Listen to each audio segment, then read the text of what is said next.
Hey guys, it's Caitlin, your favorite Michigan girl and wannabe Jedi, and it's Thursday, which means it's time for another Rebels recap. First off, hello and welcome to Charlie Pandragon, my newest subscriber. Thanks for subscribing, and I hope you enjoy these videos.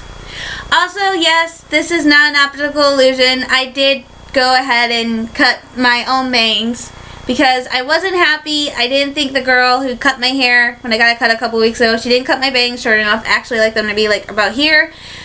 So I took a pair of scissors and I decided to butcher my own bangs, and this is the result. They're not as bad as I have done before in the past. I've actually cut my bangs so short that I had no bangs. So, but this is not an optical illusion. I really did go ahead and butcher my bangs. Anyway, so let's not jump around or do any fancy moves. Let's get to last night's episode, Shroud of Darkness, right away, because OMG, that was intense.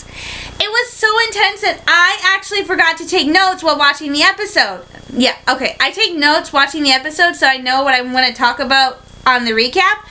But the episode was so intense and so mind-blowing, I actually forgot to take notes. So I hopped on demand this morning and I rewatched the episode, and you guys are going to think I'm nuts, but I ended up taking 6 pages of notes just on Shroud of Darkness. That's a lot considering on average for a regular Star Wars Rebels episode, I only take about 2 pages of notes. This is 6 pages of notes about the episode and everything. Oh my gosh. That was how freaking intense and crazy it was. I never take that much notes. So, first off, real quick note, Star Wars Rebels is off. That's right, next week the Jedi and the Rebellion are taking a break from fighting the Sith in the Empire so they can catch their breath. It has been a pretty fast-paced season. So, next week, there won't be any Star Wars Rebels, which means I'm not going to do a recap. Instead, I'm going to post the reaction video from last night's episode, Shroud of Darkness. So, you guys will get to see my reaction, just not the video, because I don't know how to do that. So, next week is just going to be a reaction video to Shroud of Darkness. But never fear, our favorite band of Rebels and Jedi will return on March 16th in the all-new episode, The Forgotten Droid. And judging by the sneak peek on Rebels Recon, it's going to be about our favorite cranky, old-fashioned astromech, Chopper. Come on, we have to learn Chopper's backstory. Hera found him during the Clone Wars, but what was he like before? Was he really that crabby? I don't know. I just can't wait to see it. And after last night's episode, a little lighthearted episode about how Chopper might just help us catch our breath before we get back into that fast-paced, intense episode that we all know is coming at the end of the season, Fall of the Apprentice. So, last night's episode, Shroud of Darkness, OMG, like I said, it was freaking intense, and it started off from the very beginning like that. Any episode that starts off with a lightsaber battle, you know it's going to be enormous, and this one didn't disappoint. Ezra and Kanan are trying to find a base for the Rebels. That's kind of hard to do when every time they go to look at a potential base, they run into the Inquisitors, aka the 5th brother and the 7th sister. And this time, we got a little flirtation. I wouldn't call it maybe not flirtation, but it was really funny to hear the 7th sister tell Kanan he has a handsome face, and Kanan replied, well, he doesn't go for crazy anymore, and the 7th sister going, that's alright, she prefers someone with bangs. This is a good time to remember, people, that Freddie Prinze Jr., aka the voice of Kanan, and Sarah Michelle Gellar, aka the voice of the 7th sister, are actually married in real life. And there's an interesting detail. When Sarah Michelle Gellar joined Rebels to play the 7th sister, she actually has it written down that Freddie Prinze Jr. as Kanan cannot kill the 7th sister. Can you imagine how that would make for an awkward dinner conversation if Kanan killed the 7th sister and then Freddie and Sarah went home to talk with their kids and the kids went, hey, Daddy, Mommy, what did you do at work today? And he has to go, well, Daddy killed Mommy. That would be a very awkward conversation. But it was really cool, and the battle gives us an opportunity to see just how well Kanan and Ezra are working as a team. Their Master-Padawan bond is stronger than ever before, and it seems to only be getting stronger as the days go on. Also, again, we see Ezra's masterful ability to make a connection. At one point, Ezra is tossed over the side of a cliff. Thankfully, Kanan catches him by the ankle. Blood rush. And when Kanan's like, come on, you gotta help me, Ezra's like, give me a minute, because Ezra is doing what he does best in forming a connection with some flying animals. Actually, they look kind of familiar. They look like the animals from the first season episode where Kanan and the crew go to see if they can rescue Master Luminara and Dooley. Anyway, it works. Anyway, like I said, it was a great example of how well Kanan and Ezra are working together when Kanan is able to toss Ezra up and over and startle the Inquisitors. And eventually, they escape because Chopper was supposed to be waiting for them, but Chopper, while he is cantankerous and cranky and just mean sometimes, he's a big chicken droid. So, he had fled at the start of the battle. So, Ezra uses his connection with his newfound friends to get him and Kanan away from the battle and up to the Phantom, which, again, Kanan is impressed by Ezra's ability to connect. I think, as I've said before, this ability to connect to things through the Force is just something Ezra is able to do naturally. I think he's very much a people person. I mean, he connected with the crew so fast, and so I just think this connection is definitely something he can do very well, very naturally, and it's very clear he has no issue doing it anymore because they show him doing it a lot in the series, especially in this season. He's been doing it so much, it's really awesome and cool. But when they get on the Phantom, Kanan and Ezra have to face the truth. It's going to be hard for them to find a base with the Inquisitors chasing them. And again, with the Inquisitors chasing them, that means they're putting their friends and the entire fleet at risk of being caught. The Inquisitors aren't going to give up. I mean, let's face it. They only have one simple mandate from Darth Vader and the Emperor, and that is to find and hunt down Jedi. And if they don't turn, well, kill them. But they don't know how to fight back. They need to fight back, but they're not sure how. So they need advice. Enter the coolest Jedi Padawan ever in the history of the Order, Ahsoka. And she is awesome. Now there is a really kind of funny, darkly funny moment when Kanan and Ezra get back to the Ghost and meet Hera and Zeb. And Zeb is sitting there and he asks Ezra if they found a base. And Ezra goes, no, they found 2 Inquisitors. And Zeb goes, what else is new? This definitely seems like in between the episodes that while Kanan and Ezra are running into the Inquisitors more and more to the point where it's almost become a daily occurrence and it's no longer startling. But anyway, Ezra goes off to find Ahsoka, who's in Kanan's room, and we see one of the coolest moments, something that's been building. Again, this was something that was shown in the mid-season trailer, and everybody got excited. Anakin! Okay, not really Anakin, but still. When Ezra enters Kanan's room, Ahsoka is there with the holocron, and she has it on, and it's a recording of Anakin showing off some like lightsaber training, like blocking blasters or something. It was so cool to see Anakin again. It was awesome. I mean, like Anakin, not Darth Vader Anakin. Good Anakin, yeah. And it was so awesome. It was nice to see Ahsoka remembering Anakin because, of course, obviously in the Clone Wars they were close. They were Master and Padawan. They had a really close bond. I mean, come on. He was hugely overprotective of her. And every time I watch Clone Wars and I see how Ahsoka acts, and then it's like, wait a minute, she's acting a lot like Anakin. I'm sure Obi-Wan in his head is going, ha! This is what you get. This is what it was like being your master for all those years. Now you get a Padawan that's just like you. Have fun! But it was nice, and Ezra tells Ahsoka that he would watch the recording. He watches the recordings, and they help him with his lightsaber training.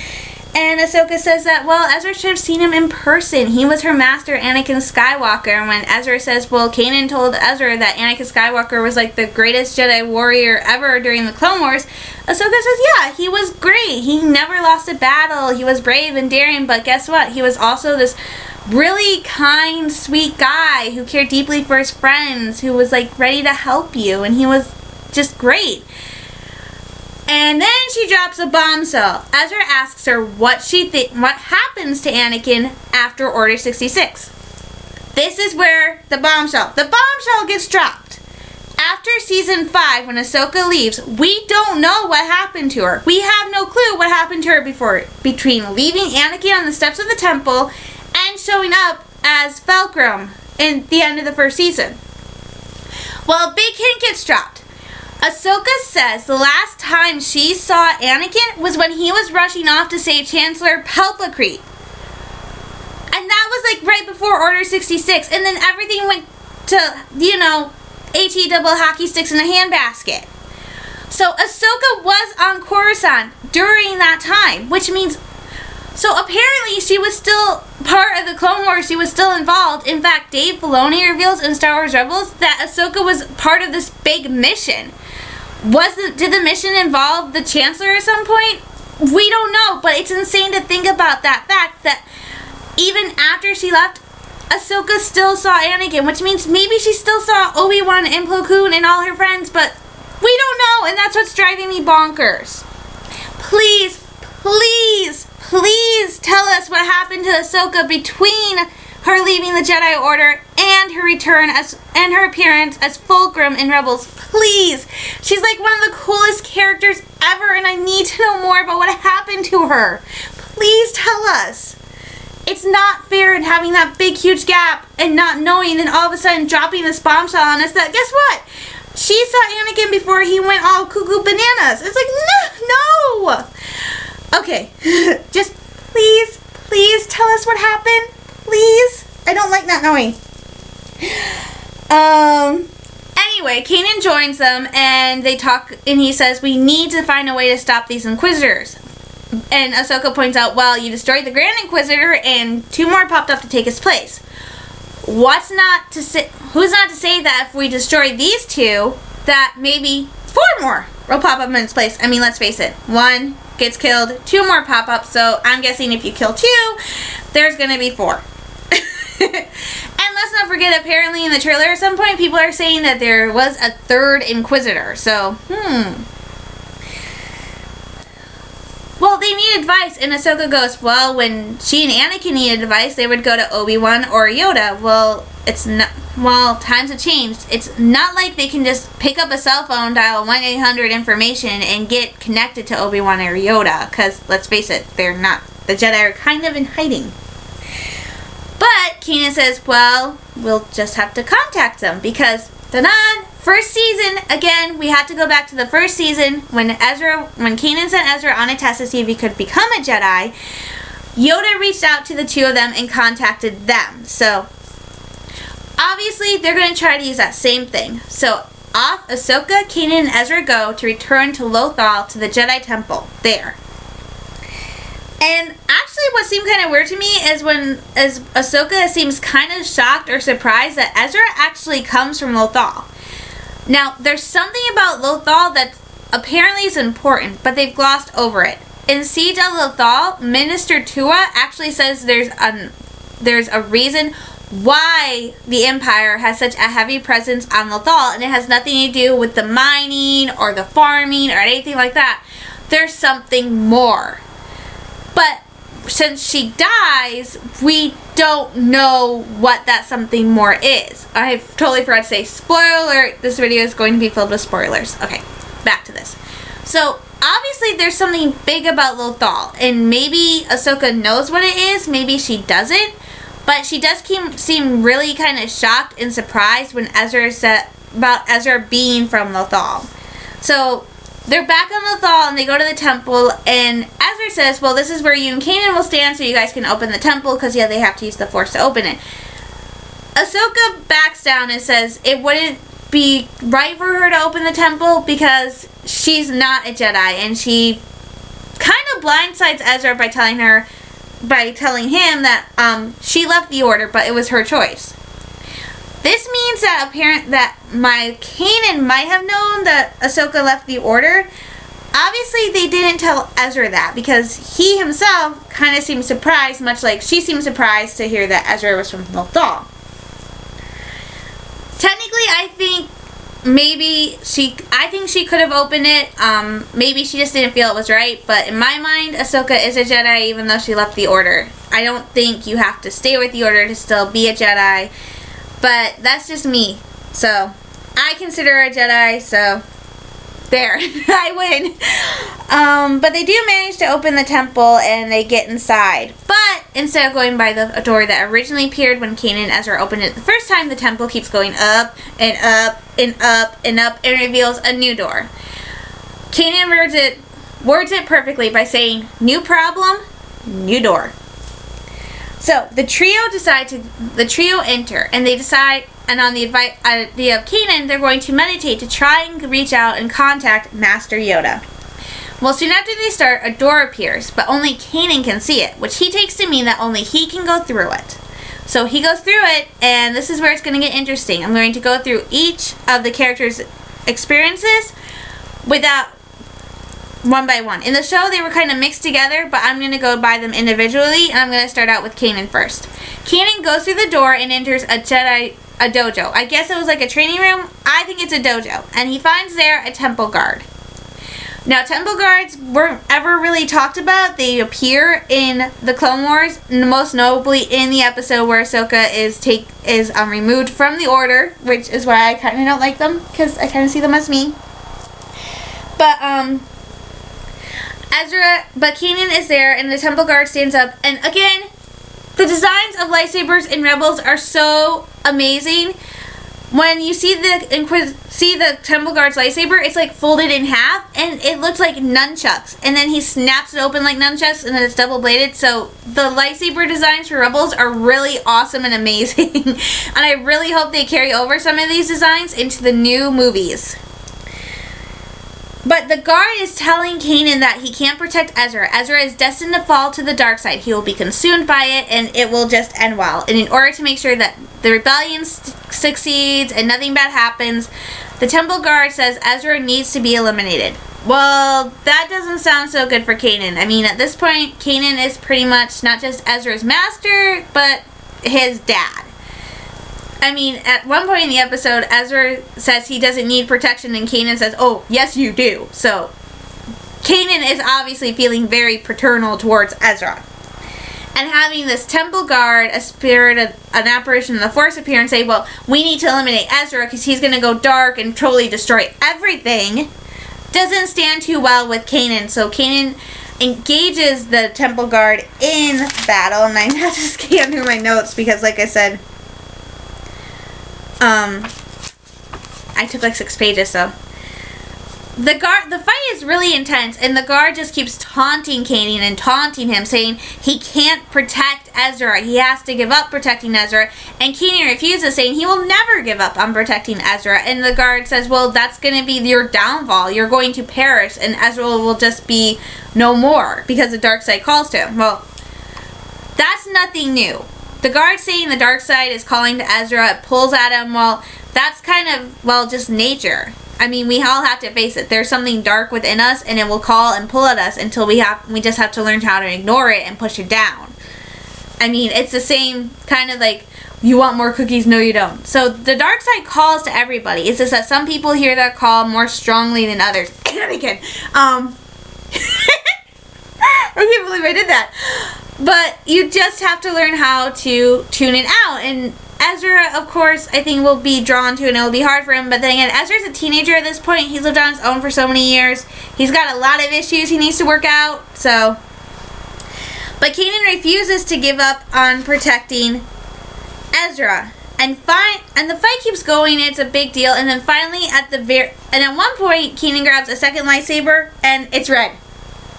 I don't know why there'd be a red lightsaber hanging in like a temple dojo or whatever, but that's just me. Star Wars, I've always associated red lightsabers with the dark side. I mean, look at the picture behind me, that one. And like every other bad Sith Lord dark side user, they always had red lightsabers. In the Jedi path, it's like that's the preferred color because it strikes fear or something. It's how they mark themselves out. So I don't know why a red lightsaber would be hanging on the wall of like a dojo, but hey. But this whole battle between Kanan and the Temple Guard is very similar to the battle that Ezra went through with the Inquisitor in his own test. That when he was at the temple going through his test and seeing all these Force visions. It's very similar. Ezra won his test and passed it when he said he wasn't afraid of the Inquisitor and was willing to let the Inquisitor kill him. Eventually, Kanan breaks down and admits that he can't protect Ezra from ever, even from Ezra himself. And that he knows he has to let Ezra go and grow and make these mistakes, even if the mistakes will, lead to the dark side. So, he bows his head and is willing to accept the punishment that he thinks he's getting, but surprise, spoiler alert, he doesn't get punished. He gets knighted. Yes, Kanan Jarrus is officially a Jedi Knight. Okay, maybe it wasn't like the ceremony that was traditionally used, but hey, he's knighted. So yay for Kanan, awesome. And then, but Kanan's kind of shocked. I mean, you go in and you're fighting, and the last thing you expect is your opponent to go, I knight you, and it's like, whoa, what the flip just happened? And he says that, not how I say it, but he says that in the temple guard he was battling, takes off his helmet to reveal, spoiler, spoiler, so many spoilers, the temple guard he was battling was the Grand Inquisitor. Turns out the Grand Inquisitor was a Jedi Knight at one point. Hello, huge bomb. Wasn't expecting that. And then in Rebels Recon, Dave Filoni actually says, well, the Inquisitor, Seventh Sister, Fifth Brother, and the Grand Inquisitor, and anyone else who's coming, they all have some sort of connection, roots in the Jedi Order. Some of them at some point were Jedi. It's like, what the heck? I don't know what to think anymore. So, yeah, the Grand Inquisitor was a Jedi Knight, and he's the one who knights Ezra through apparently Yoda is controlling it, so it was technically Yoda. I don't know. It was so confusing, but all that matters is Kanan is officially a Jedi Knight. He's no longer the last Padawan. Yay! That makes me happy. But yay! Congrats, Kanan. You are a knight. So Kanan is knighted. Yay! That's great, and he's realized he can't protect Ezra forever. So yay for that.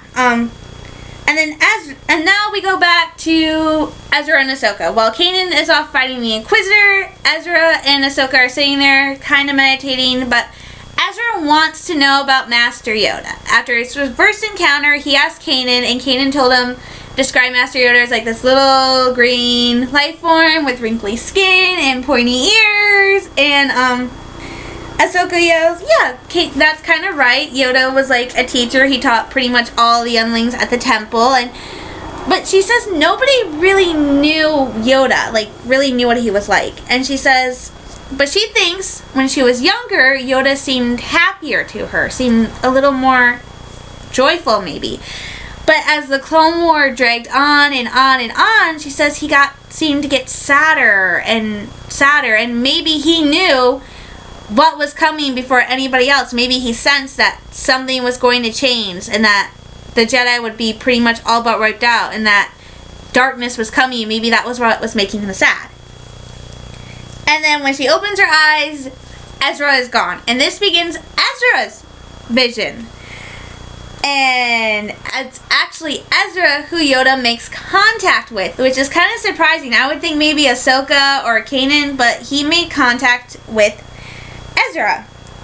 And points out that, hey, when Ezra says, hey, I can see you now, Yoda's like, well, your abilities are growing, but guess what? So is the danger. Quick note, I know some people have been complaining about the looks of Anakin and Yoda in this episode. I have to say that I don't mind them. 10 to 1 if they're using a different computer animation program than they used for Clone Wars. And 2, this is interesting, the design for Yoda for Rebels is actually based on an original Kenner action figure of Yoda. I saw it and I actually thought, oh look, Yoda's cute, he's like an Ewok. So I didn't have an issue with the designs. If you watch the movies, especially with Yoda, you can tell how he changes. In the original 3, he was a puppet up to like part of the first part of Attack of the Clones, and then they changed it to CGI, so there's like a big difference. So I don't mind the differences in the style that they appear. It doesn't bug me that much. I guess I understand why other people bug you, but anyway. There are so many notes. Ezra, of course, is there for a reason. They're there to ask Yoda for advice, for help on how to, at long last, defeat the Inquisitors and Vader. Easier said than done, and Vader's defeat won't happen until a few years down the road. And technically, it's not a defeat, so.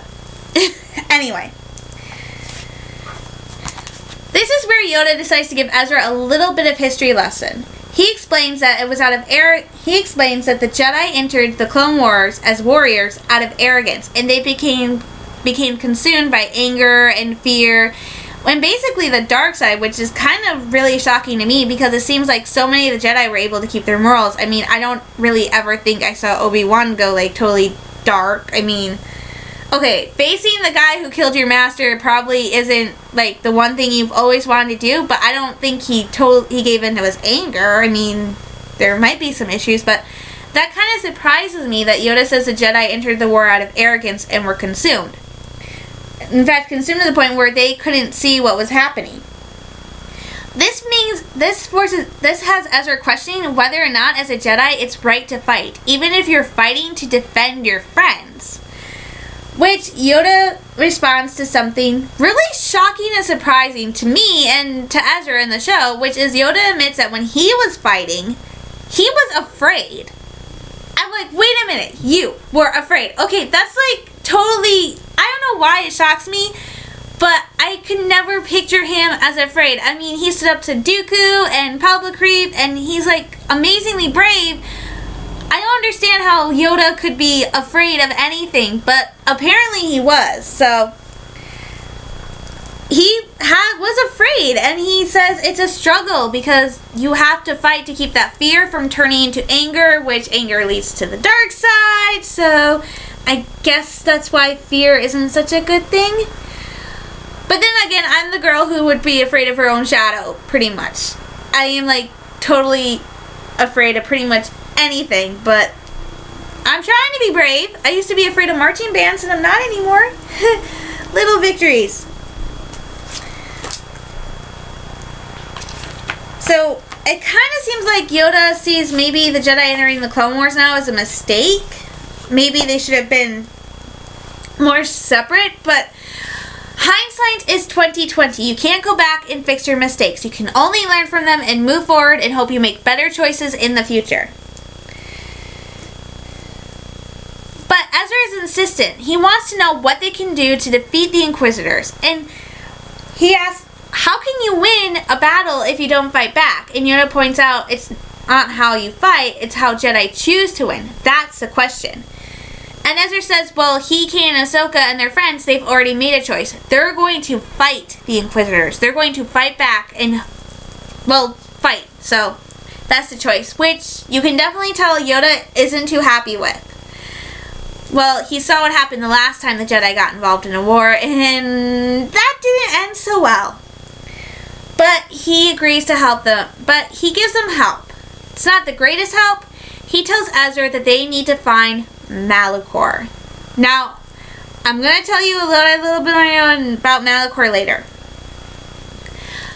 But he gives Ezra that piece of advice. Find Malachor. Now, I have to note that while they are in the temple having their visions, the Inquisitors have appeared. Chopper, being the chicken droid he is, has flown the coop. And the Inquisitors are actually getting into the temple, which is not good. So Ezra is able to get that one piece of advice from Yoda. Now, while Kanan and Ezra are off confronting a temple guard and listening to Yoda, Ahsoka is by herself in the main room still. And this was like the heart and soul of the episode. We already saw Ahsoka maybe reminiscing a little as she watched the training recording of Anakin. Well, now she has to confront something she might have known but didn't want to admit to. And that is what has happened to her master since the Clone Wars. Okay, now I gotta find it. Oh, here it is. I told you 6 pages of notes. Ahsoka is sitting there and she's meditating, and we hear Anakin. And it's actually the voice of Anakin from Clone Wars, so it's not the... It's actually... Yay, good voice.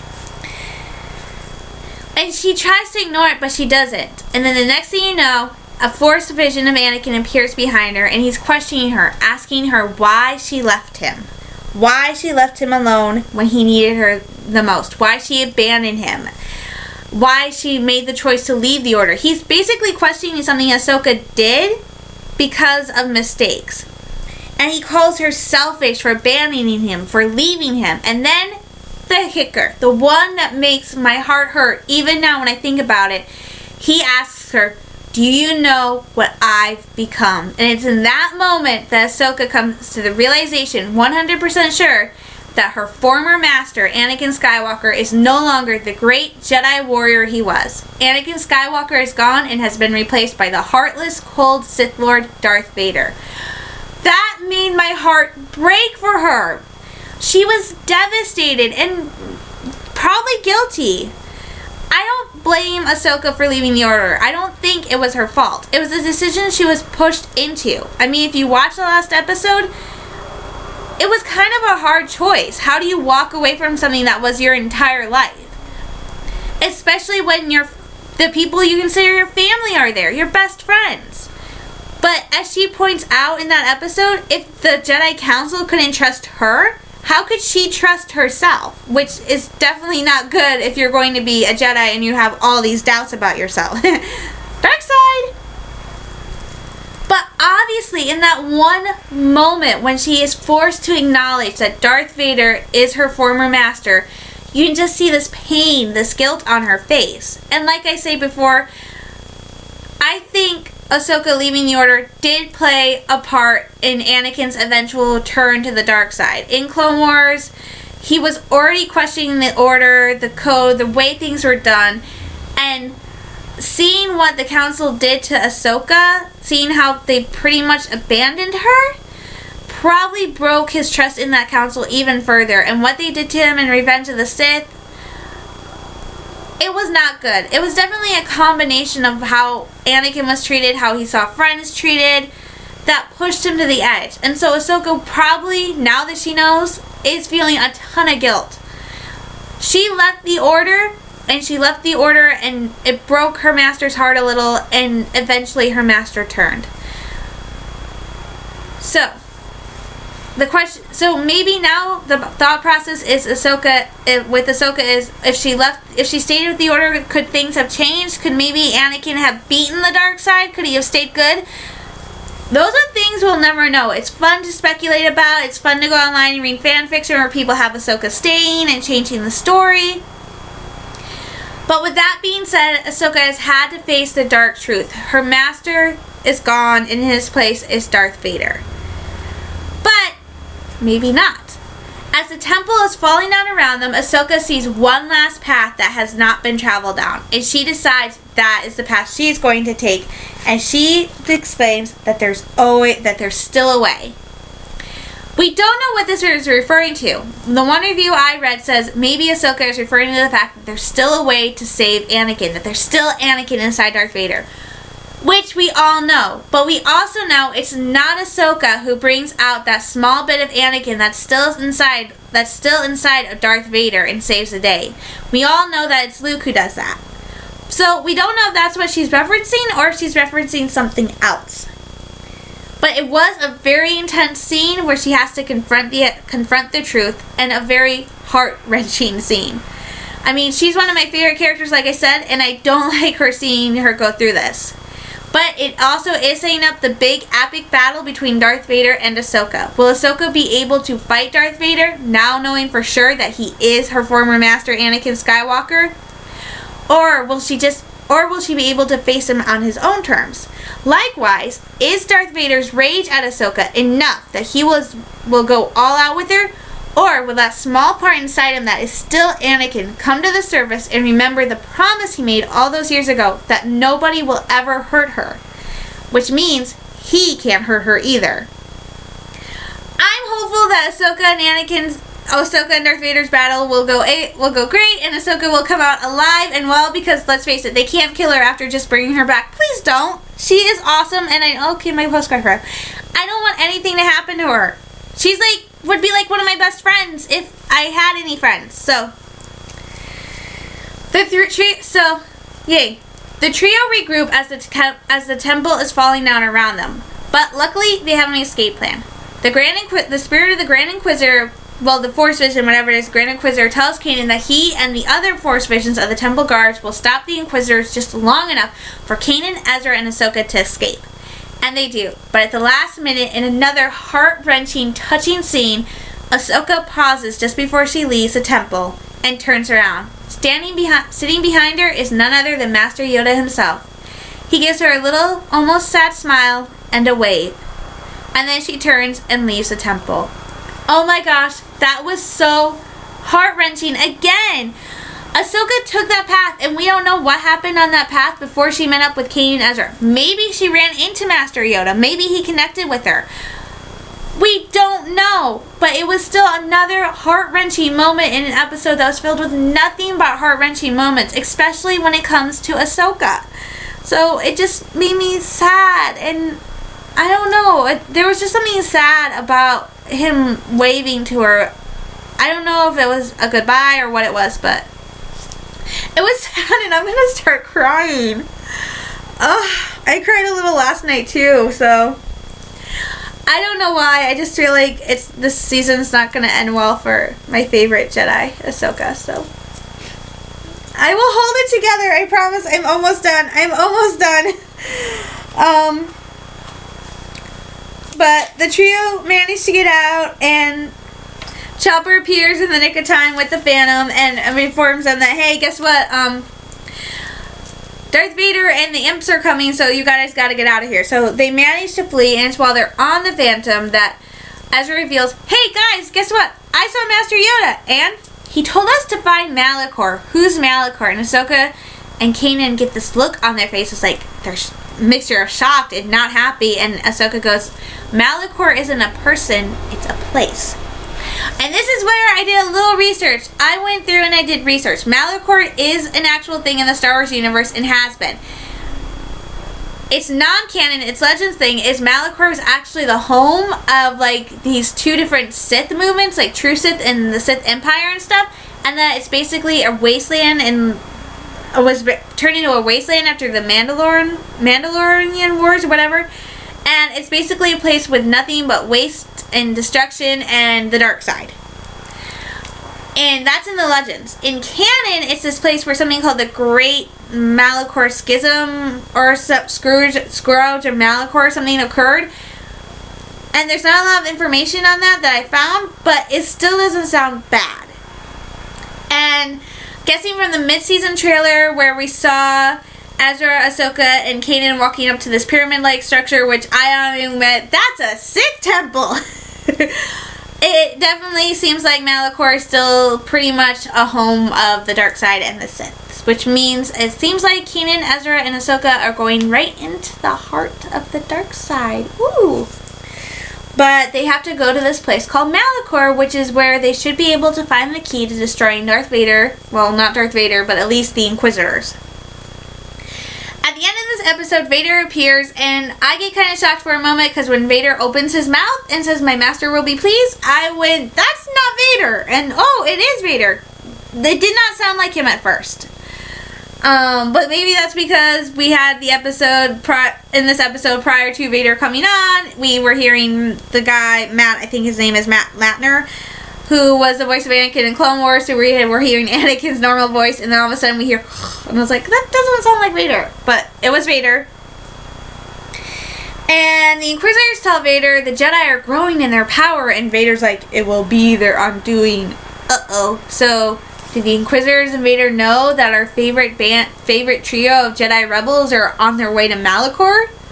Maybe. So, that was Shroud of Darkness. And like I said, it was intense, it was emotional, it was draining. I had been complaining about the lack of action in the past couple Rebels episodes. I'm not going to complain about that in this one. The emotional, the feels, that more than made up for it. I am very much a person who likes a little bit of emotion, and that was it. It was really interesting to see Ahsoka and how she's trying to handle this, and it'll be interesting going forward, and especially in Fall of the Apprentice, to see how well she's actually dealing with Darth Vader being her former master. It's probably not easy. I mean, nobody wants to admit that, but I don't know, it just made me sad, and I'm getting sad now thinking about her and thinking about what could happen.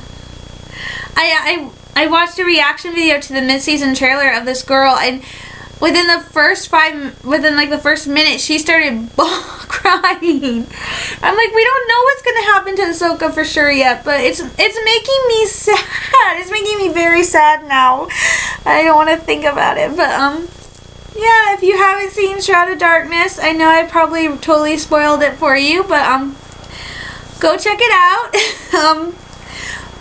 Bring tissues. Bring lots of tissues. It was a great episode. It is definitely going to be one of my favorites.